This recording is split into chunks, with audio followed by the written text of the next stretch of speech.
This is StoryRobot. Welcome to r/Prorevenge. Our first story of today is, my friend's ex-wife gets his family's business shut down and burns their lives to the ground, not what you may think. This story isn't about me but two people I'm friends with. We'll call one Ray and one Justin. I'm posting this with Justin's permission, and he'll probably be reading the thread. Some background: Ray and Justin grew up in an extremely restrictive, insular religious community that borders on being a cult. They both read a lot from a young age, even though reading outside of the religion's material was discouraged, and so both of them grew increasingly skeptical and dissatisfied with their environment due to having this peek into the outside world. In high school, this shared mindset brought them together, and they started secretly dating. For context, dating was absolutely strictly verboten in this religious community. You went straight from single to married with zero in between. So when Justin and Ray's parents caught them dating, they forced them to get married. To be clear, it wasn't like they were even having sex. They basically were driving around together and holding hands in the downtown square where all the kids hung out, very tame, sheltered kid stuff. Ray and Justin started living together as husband and wife, but unfortunately for their families, putting those two together doubled their resiliency, and together they cooked up a plan to get out. They set up a secret bank account at a bank outside the religious community's influence, since their families had access to their accounts, and everyone who worked at the main bank was also in the same community and gossiped about everyone's financial transactions. They started squirreling away money in small amounts the families wouldn't question being missing from their paychecks. When they were 20, they finally had enough money to start over, and they got out.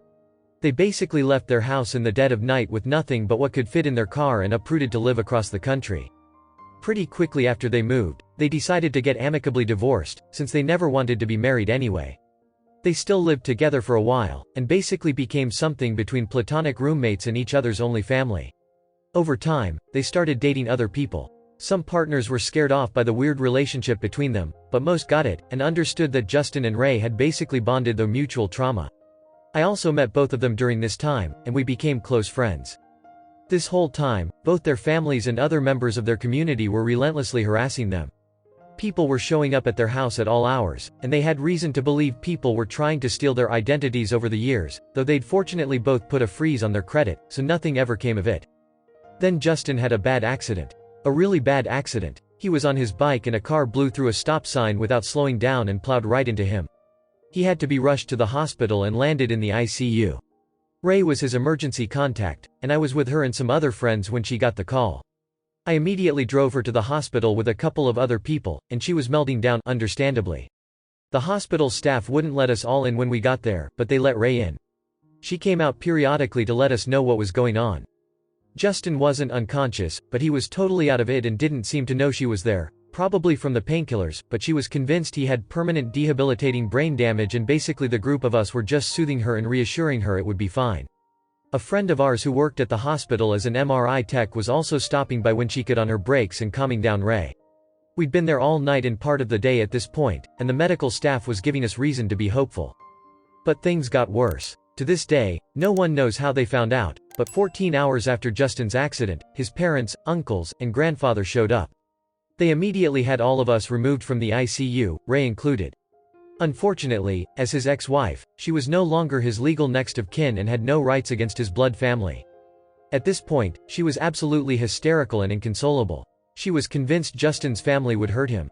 I'm ashamed to say all three of us that were there with her thought she was overreacting. We all knew Ray and Justin had left a beeped-up situation, but it wasn't like his own family would do anything to impede his recovery. She was getting angry with us for trying to calm her down, and tried to explain that according to their religion, she and Justin deserved punishment from God, and only the greatest suffering could prompt repenting and redemption. She said their families embraced this thinking and wanted them to suffer, because it would prove that they did the wrong thing by leaving, and suffering would drive them back to the fold. She said as long as Justin was with his family, he wouldn't be safe. Our friend who worked for the hospital came and found Ray at that point. She made Ray swear up and down she wouldn't tell anyone she told her this, because she could get in deep trouble for releasing privileged information to someone unauthorized, but she'd caught wind that Justin's parents were aggressively demanding the hospital release him into their care, and they were involving lawyers. The hospital was currently refusing, because Justin wasn't stable enough to leave, but our friend warned Ray that as soon as Justin got to be stable, or the lawyers scared the hospital enough, it's possible the parents would be able to take Justin. This shocked the rest of us. Realizing his parents were not only willing to remove Justin from the hospital that had saved his life in the condition he was still in, but were actively trying to do it, made us really get for the first time why Ray was going out of her head with fear. At this point, Ray snapped into do-or-die mode. Convinced that Justin was about to literally die if she didn't act, she decided she would do everything in her power to start a fire at home so that Justin's family would want to run back to put it out. And this wasn't too hard, because she had a lot of dirt on the whole community she came from. Like a madwoman, she started blowing the whistle all over Justin's family. She called the IRS's fraud hotline and detailed all the ways that the family business was committing tax fraud.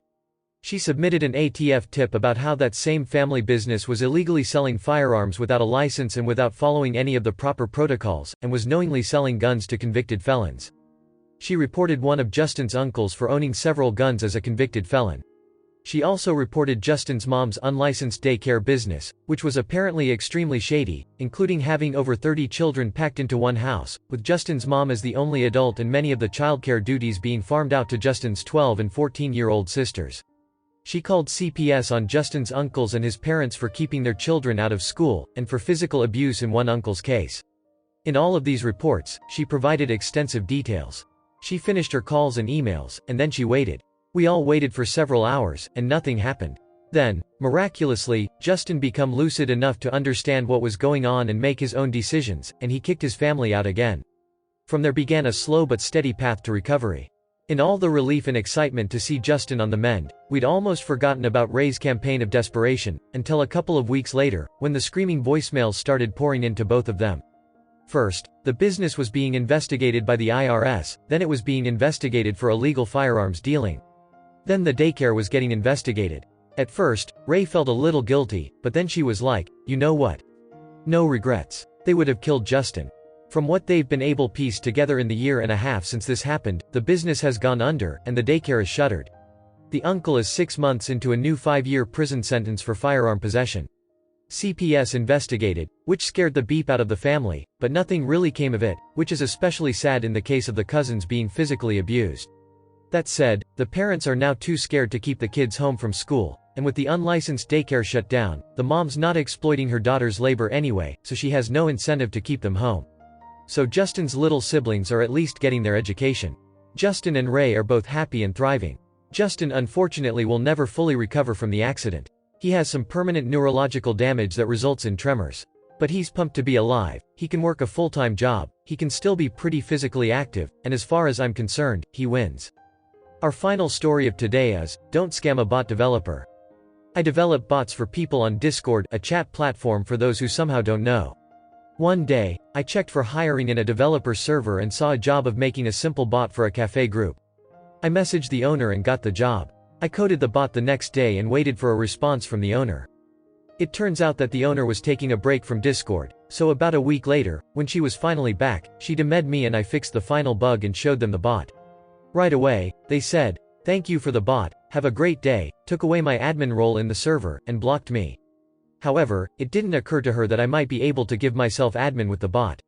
I immediately set the permissions that everyone gets on join to administrator. I am an admin in a bigger Discord server, with about 300 members. I mentioned everyone and told them to join this server, and of course, they notice they have admin. Within 10 minutes, the server is completely destroyed.